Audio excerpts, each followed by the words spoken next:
Welcome to the humanities with Abhishek Mishra channel students. और आज हम क्लास 12th पॉलिटिकल साइंस में समकालीन जो विश्व राजनीति में चैप्टर नंबर 2 समकालीन सत्ता के केंद्र जो चैप्टर का नाम है उसको आज हम स्टार्ट करने के लिए जा रहे हैं। और ये जो चैप्टर होगा इस चैप्टर में हम 3 से 4 वीडियोस और क्लासेस में इसको फिनिश करेंगे।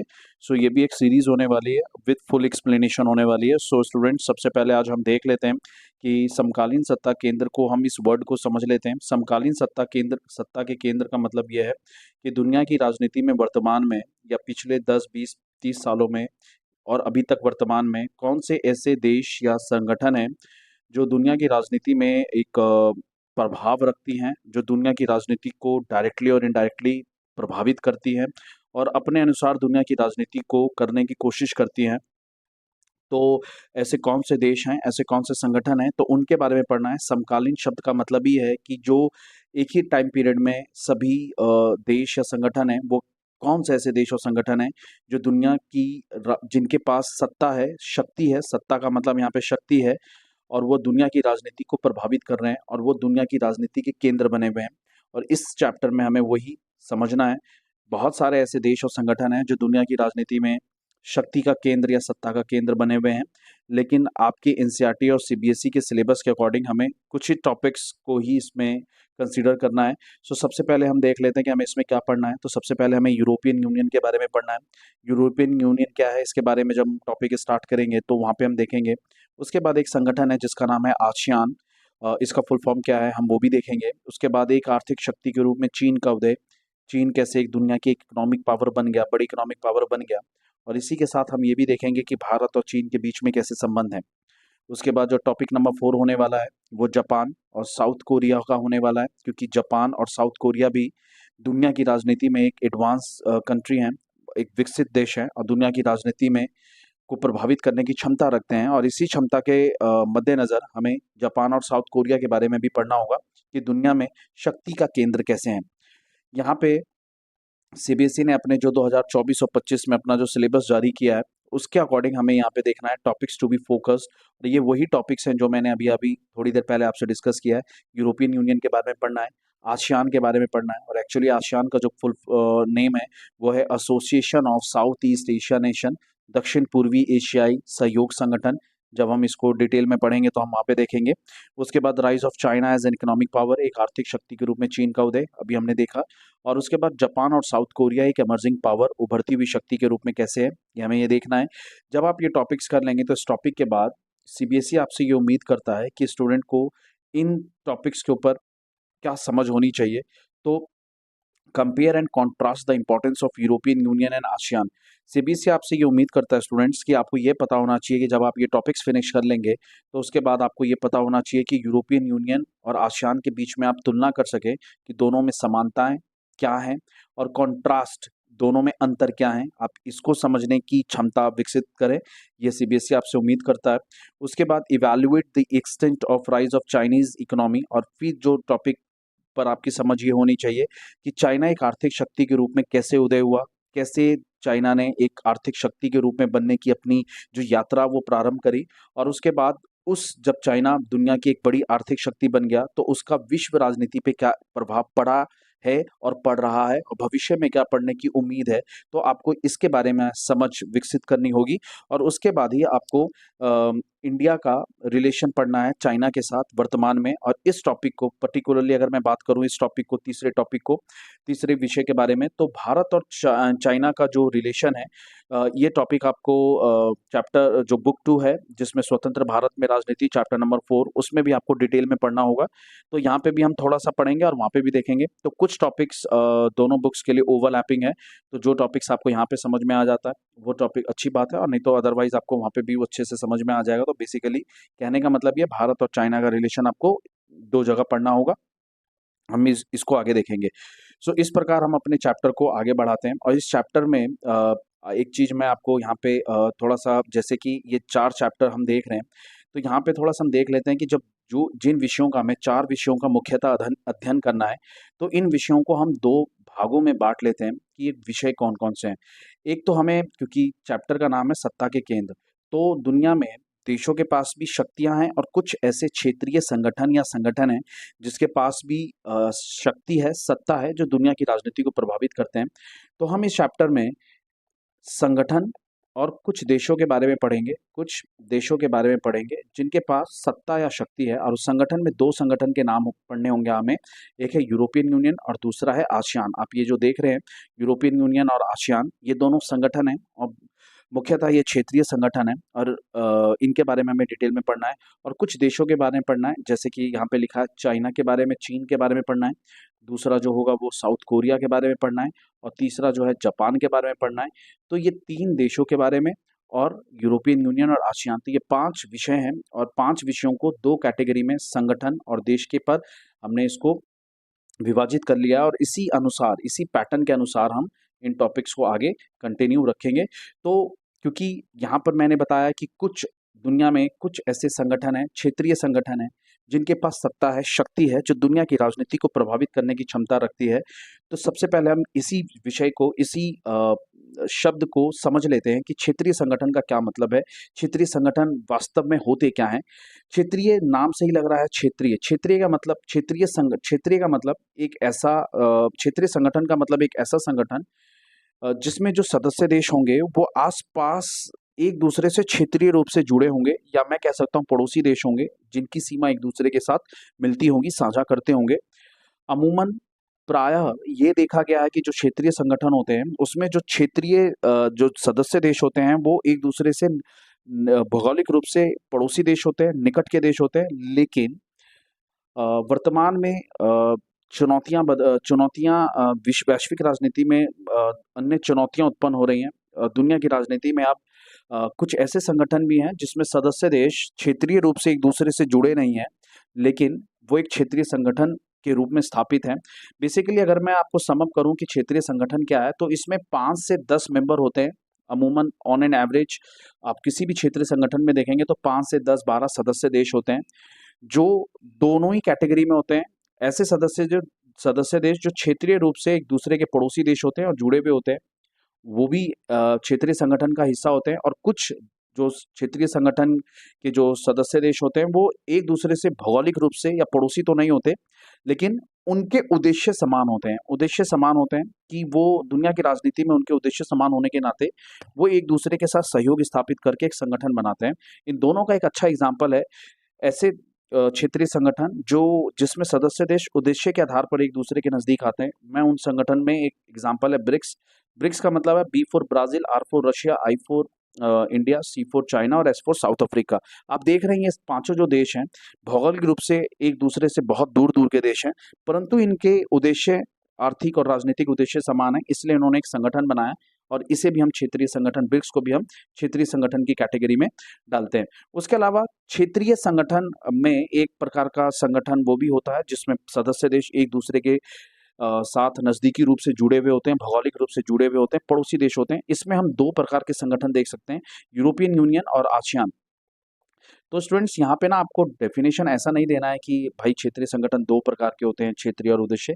यहाँ पे मैं आपको समझाने की कोशिश कर रहा हूँ कि क्योंकि क्षेत्रीय संगठन की एक निश्चित परिभाषा नहीं है, आप अपने अकॉर्डिंग अपनी समझ के अनुसार क्षेत्रीय संगठन की परिभाषा का निर्माण कर सकते हैं।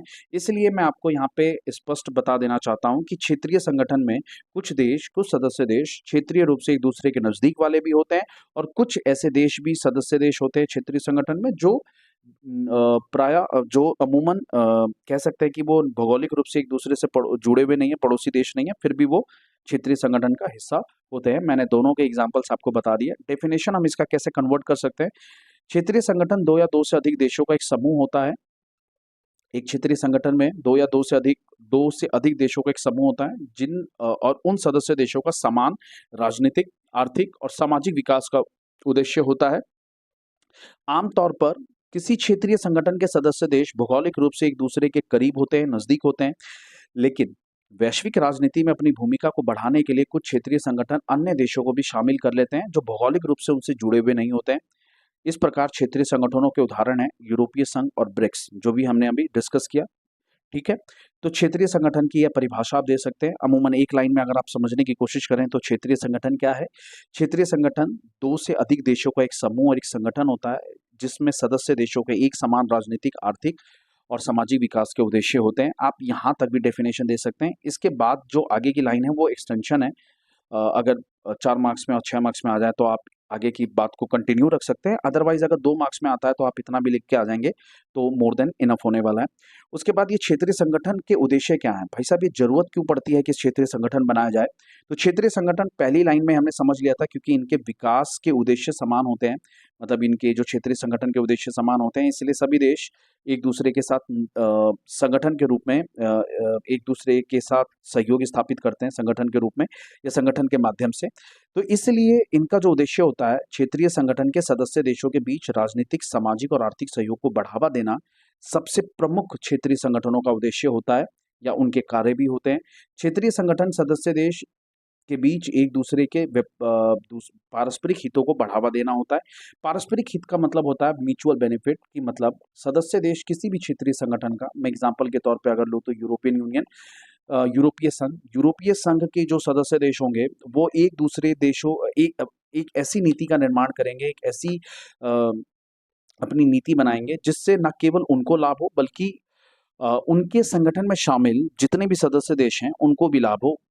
कहने का मतलब ये है कि आप एक दूसरे के हित को बढ़ावा देंगे, ये नहीं कि केवल आप अपना ही बेनिफिट देखेंगे। तो क्षेत्रीय संगठन के माध्यम से सदस्य देश एक दूसरे के हितों को बढ़ावा देते हैं। वहीं पे एक क्षेत्रीय शांति को स्थापित करने में भी क्षेत्रीय संगठन का एक महत्वपूर्ण योगदान है। इसका सबसे बड़ा एग्जाम्पल आसियान है, क्योंकि आसियान के जो देश थे, सदस्य देश 10 सदस्य देश हैं, इनके बीच में काफी विवाद हुआ करता था, परंतु इन्होंने विवाद को छोड़कर क्षेत्र में शांति स्थापित करने के लिए इन्होंने एक संगठन बनाया, और वही आगे चलकर आसियान संगठन के नाम से जाना जाता है। तो किसी भी क्षेत्रीय संगठन का उद्देश्य उस क्षेत्र में शांति को बढ़ावा देना होता है। साथ में सदस्य देशों के बीच के जो विवाद हैं उनको शांतिपूर्वक हल करके बातचीत के और शांतिपूर्वक हल करना, और शांतिपूर्वक कैसे हल करना? बातचीत के माध्यम से, डायलॉग के थ्रू किसी भी समस्या का समाधान करना। उदाहरण के लिए एक तरीका है आसियान वे। जब हम आसियान का जो टॉपिक पढ़ेंगे उसमें हम आसियान वे के बारे में डिटेल में पढ़ेंगे। फिलहाल आप अभी इतना ही समझेंगे कि आसियान वे एक उदाहरण है, जहां पर आसियान वे का मतलब होता है तरीका। तो आसियान के सदस्य देशों को एक तरीका है जिससे वो अपने विवादों को शांतिपूर्ण तरीके से या बातचीत के माध्यम से हल कर लेते हैं। उसके बाद जो ये तो क्षेत्रीय संगठन क्या है और क्षेत्रीय संगठन के क्या उद्देश्य हैं, यहाँ पे आपने ये समझा। अब उसके बाद हम लोग, क्योंकि जैसे ही हमने विषयों को 2 भागों में बांटा था कि सत्ता के केंद्र में हमें 4 और 5 विषय पढ़ने हैं, और हम इन विषयों को क्षेत्रीय संगठन और देशों के आधार पर विभाजित करते हैं, और संगठन में हमें सबसे पहले यूरोपीय संघ के बारे में पढ़ना है। इसलिए आज हम यूरोपीय संघ के बारे में देखते हैं कि यूरोपीय संघ बेसिकली, ये जो आप देख रहे हैं, ये मैप देख रहे हैं, ये सारा यूरोपीय संघ का मैप है, और यूरोपीय संघ के ये सारे सदस्य देश हैं। और ये जो जितने भी सदस्य देश आपको दिख रहे हैं, इनमें अमूमन जो चलिए इसको हम आगे देखेंगे। उसके बाद ये यूरोपीय संघ के का झंडा है, जिसमें 12 स्वर्ण सितारे हैं, गोल्ड स्टार्स हैं, और सबका अपना अपना महत्व है। क्या महत्व है, क्या इस सिंबल का महत्व है, हम आगे आने वाले टॉपिक्स में देखते हैं। सबसे पहले जरा हम इंट्रोडक्शन देख लेते हैं कि यूरोपीय संघ का मुख्यालय, हेडक्वार्टर कहाँ है। तो यूरोपीय संघ का जो हेडक्वार्टर है, मुख्यालय है, वो ब्रुसेल्स में है, और Brussels is the capital of Belgium. तो बेल्जियम की कैपिटल है ब्रुसेल्स। वहाँ पे यूरोपीय, आप पे देख सकते हैं, ये रहा बेल्जियम, और यहीं पे यूरोपीय संघ का मुख्यालय है, इसकी कैपिटल में, बेल्जियम की कैपिटल ब्रुसेल्स में। उसके बाद सदस्य देश जो हैं यूरोपीय संघ के, वो 27 सदस्य देश हैं। और इसके साथ ही यूरोपीय संघ में एक शब्द इस्तेमाल 2020 के बाद से थोड़ा सा प्रचलित हुआ है, और वो शब्द है ब्रेक्जिट। ब्रेक्जिट का मतलब है यहाँ पे BR स्टैंड्स फॉर ब्रिटेन। यहाँ पे BR का मतलब है ब्रिटेन, और उसके अलावा ये एग्जिट का मतलब है निकलना।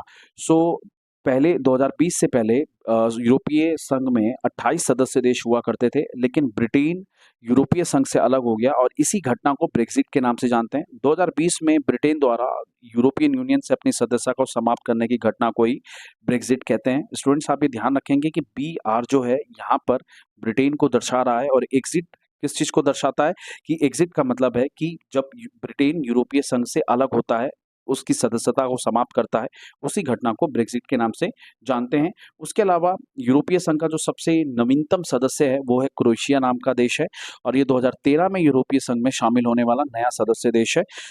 ये यूरोपीय संघ की एक इंट्रोडक्शन है, ब्रीफ इंट्रोडक्शन है। उसके बाद जो मेन टॉपिक यूरोपीय संघ से संबंधित है वो ये है कि यूरोपीय संघ की विकास प्रक्रिया के बारे में बताइए। ये एनसीईआरटी और सीबीएसई का सबसे फेवरेट क्वेश्चन है। ये हमेशा सीबीएसई के आप कितने भी प्रीवियस ईयर के क्वेश्चंस देखेंगे, आप इसमें इस प्रकार के क्वेश्चंस जरूर देखेंगे कि यूरोपीय संघ की विकास प्रक्रिया के बारे में बताइए। अन्यथा यूरोपीय संघ समय के साथ एक आर्थिक संगठन से राजनीतिक संगठन के रूप में विकसित हुआ। इस प्रकार का प्रश्न आने के पूरे संभावना होते हैं और ये आएंगे। तो ये जो क्वेश्चन आता है वो पूरे 6 मार्क्स में आता है, सीबीएसई द्वारा पूछा जाता है। इसलिए स्टूडेंट्स आपको इस टॉपिक से, यूरोपीय संघ के टॉपिक से ये क्वेश्चन आपको बिल्कुल करके जाना है और ये बिल्कुल 101% ये आएगा। क्वेश्चन की भाषा और शब्द में परिवर्तन हो सकता है, लेकिन क्वेश्चन का जो अर्थ होगा वो सेम होगा कि यूरोपीय संघ समय के साथ एक आर्थिक संगठन था, लेकिन वास्तव में वो एक राजनीतिक संघ के रूप में कैसे विकसित हुआ, या इसको सिंपल भाषा में पूछा जा सकता है कि यूरोपीय संघ की विकास प्रक्रिया के बारे में बताइए। मतलब यूरोपीय संघ का विकास, एक संगठन के रूप में उसका विकास कैसे हुआ। तो स्टूडेंट्स आपको यहाँ पे ये ध्यान देना है कि यूरोपीय संघ जो संगठन बना वो कोई 2 या 4 साल की घटना नहीं थी। इसको यूरोपीय संघ को बनने में लगभग 40 से 45 साल लगे और उसकी जो घटना चालू होती है वो 1948 से चालू होती है और ये समाप्त होती है 1993 में। तो स्टूडेंट्स इस टॉपिक के बारे में हम आज जरा फ्लो चार्ट के थ्रू समझने की कोशिश करते हैं कि कैसे इसकी यूरोपीय संघ की कहानी स्टार्ट होती है।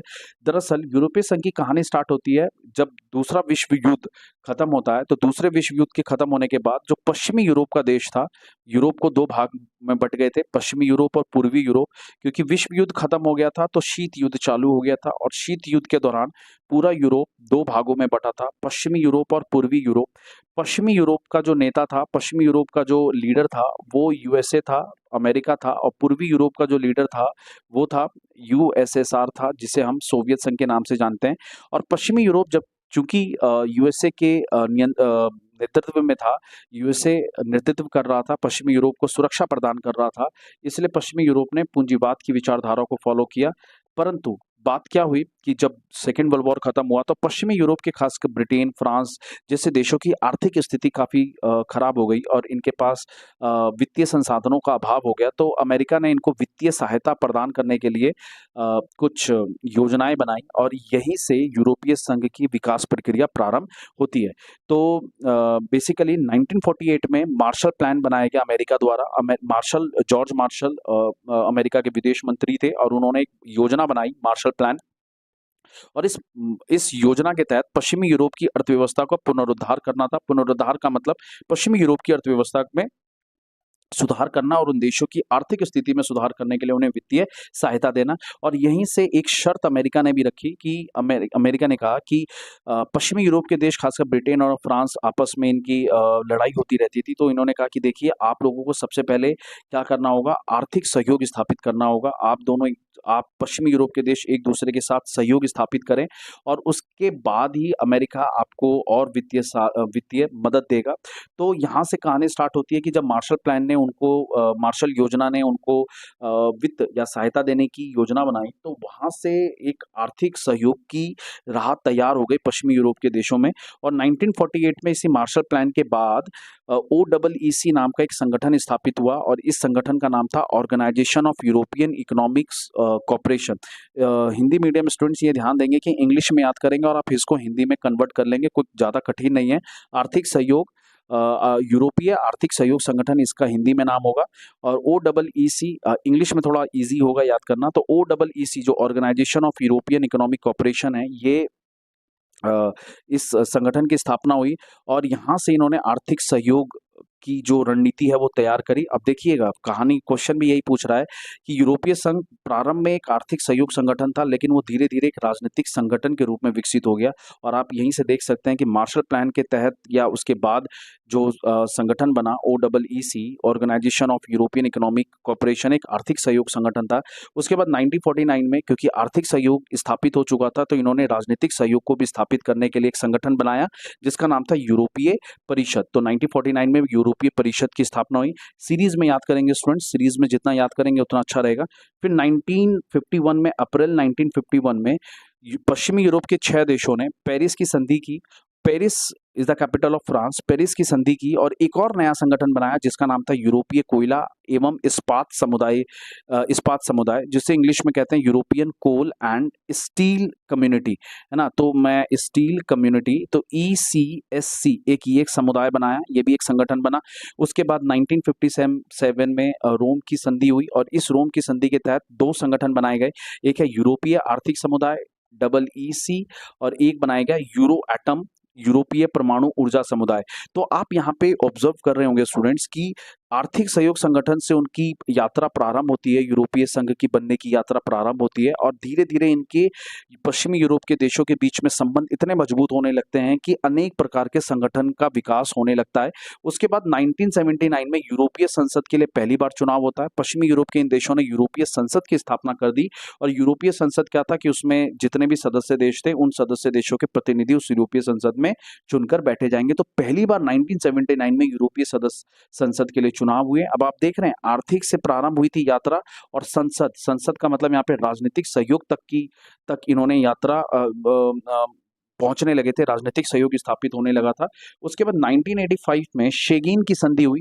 शेगिन की संधि के तहत क्या किया गया कि जितने भी सदस्य देश हैं, चाहे वो यूरोपीय कोयला इस्पात समुदाय, रोम की संधि के तहत यूरोपीय आर्थिक समुदाय, अब इन्होंने क्या किया कि शेगिन की संधि के तहत इन देशों ने आपस में वीजा मुक्त आवाजाही को समाप्त, वीजा के लिए आवाजाही के लिए मतलब एक देश से दूसरे सदस्य देश में जाने के लिए जो वीजा की जरूरत थी उस जरूरत को समाप्त कर दिया। अब वीजा मुक्त आवाजाही कर दिया ताकि सदस्य देशों के बीच में जो कामगार हैं, जो लेबर्स हैं, वो जो घूमने वाले आते हैं, वो एक साथ टूरिज्म को प्रमोट किया जा सके, कह सकते हैं कि रोजगार को प्रोत्साहित किया जा सके, इसके लिए शेगिन की संधि हुई और सदस्य देशों के बीच में वीजा मुक्त आवाजाही को प्रमोट किया गया, उसको बढ़ावा दिया गया।